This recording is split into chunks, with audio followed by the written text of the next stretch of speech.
Huge. And I'm gonna tell you why. Let me set it up first. I've talked to several people over this last week in different scenario settings and even about this class. And one of the things that I kept hearing was comparisons. And sometimes people feel like, well, my story is different than your story, or what I'm going through is not as bad as what you're going through, or I'm going through a whole lot, or I don't fit, or comparisons have the ability to distract you from what you need for you. And aversion is when you're fighting against something based on a belief system and not accepting what is.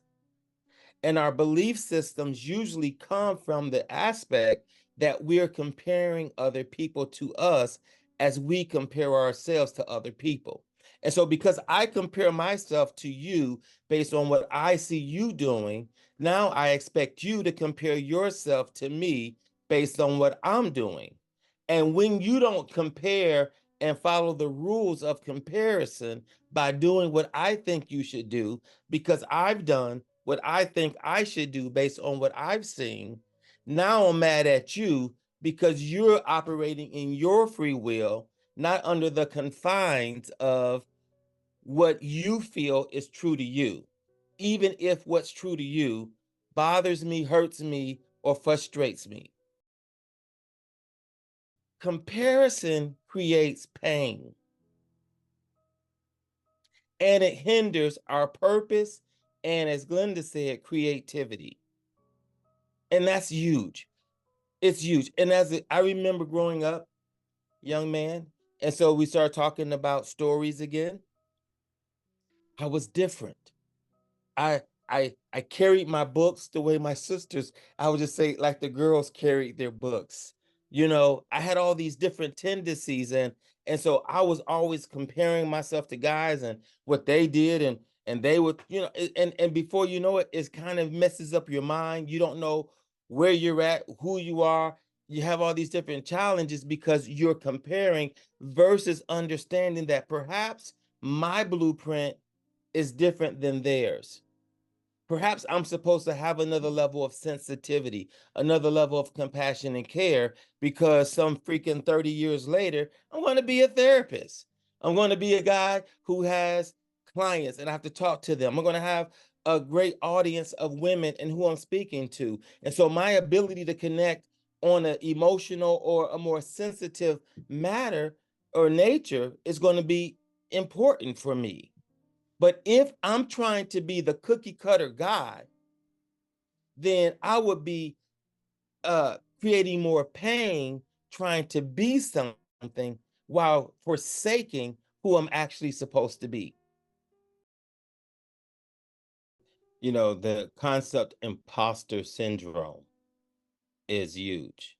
And in many cultures, especially social media culture, church culture, corporate culture, it's a thing to have a image, to be this, to look this, to have it together, to not, you know, let people see again the parts of us that we don't like. Even in our relational circles, it's like you're the power couple. Forget about all the hell you're going through behind closed doors, right? But there is this thing to be something, and it's not even to be, it's more so to do something to look like you're being something. And it's interesting because there's an element of faith that says if you do these things, you do it until it's reality or whatever. But the real deal is, can you be authentically you? Can you risk being you and be comfortable being you while creating the you that you really are already, just not manifested yet? And then we think every time we show up, we're supposed to go crazy or do what someone expects, even at the risk of hurting ourselves. You have to be able to pause, step back, and realize that my journey is my journey, your journey is your journey. but you can't control my journey no more than I can control your journey.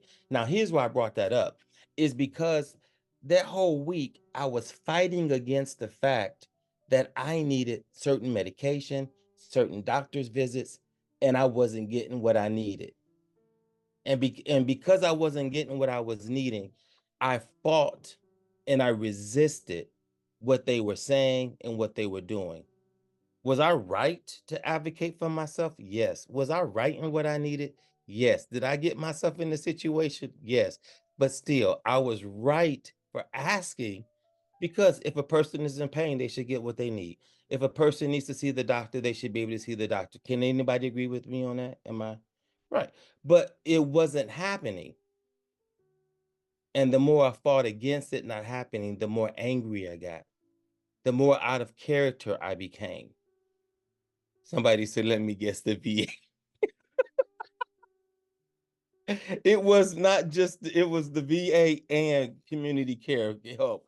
So here was the thing. I had to stop and take a deep breath and realize that regardless of how right I am, if I don't manage my emotions, if I don't manage my expectations, it's only going to create more pain.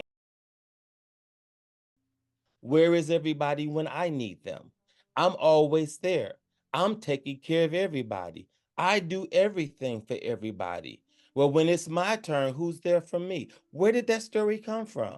Well, it probably came from the little boy who lost his dad before he was 10 years old, whose mom was working when they was fighting in the home, and then they would send him somewhere, and then he was abused while he was gone. Maybe that's where that story comes from. So no one was there to protect the little boy. And so now the little boy becomes overprotective of everybody else. And then he has the expectation, because he goes out of his way to protect people, to open up the door for people, to get people in, to make sure people ain't stressed out. If I could use the words of the great doc, my sister, to be there at 3 in the morning and do all these things that we do. And then when we need it, they're not there.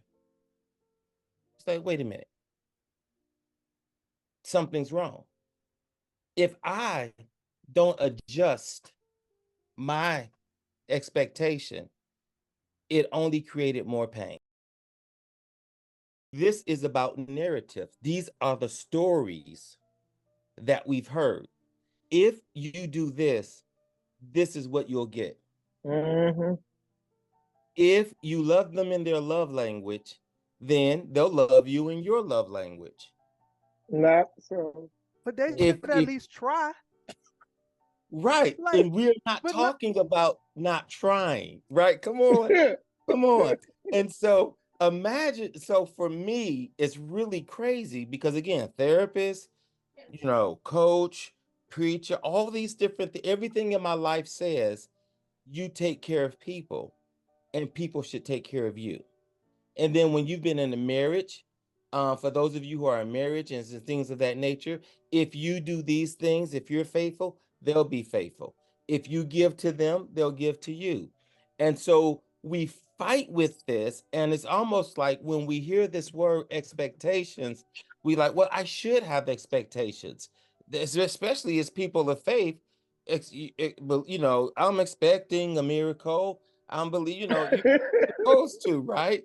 But then when you're expecting a miracle and you keep getting mess, and then you get mad at the mess and don't see it as fertilizer for your transformation, and you keep trying to transform the other person before you first transform yourself, that's where the problem comes. What we do is we low key fix others so we don't have to be fixed.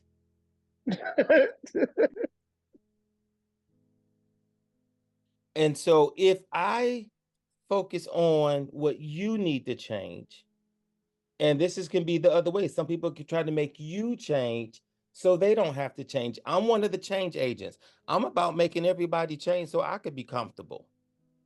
And then if they don't change, it makes me uncomfortable. And what God was showing me is that, T, you're doing too much. You need to sit your butt down and stop resisting and realize that I got you, whether they there or not, whether they hear you or not, whether they can come into your world or not. I got you. Now, once I understand that he has me, then it shifts the whole atmosphere in the room, the temperature, not because of something I did, but because of what I chose to feel and be. That creates an energy that then causes a response from everyone else who's in my atmosphere, because it's an authentic place. It's not a controlling place. I'm going to say that again. It's an authentic place, not a controlling space. I'm going to say it one more time for the Holy Spirit. It is an authentic place, not a controlling space. It is authentic in that I can accept the authenticity of where that person is, right, wrong, or indifferent, and not let it shift my energy. Controlling is I don't accept it and I keep pushing back, expecting something different from them before I can accept them as they are.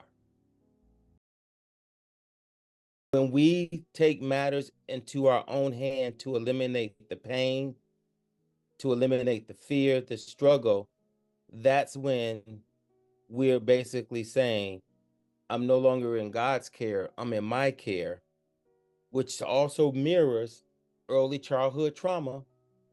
Is I had to take care of myself. I had to protect myself. I couldn't depend on nobody else to protect me. And so I've done all this stuff to protect me. What have you risked or are willing to risk today?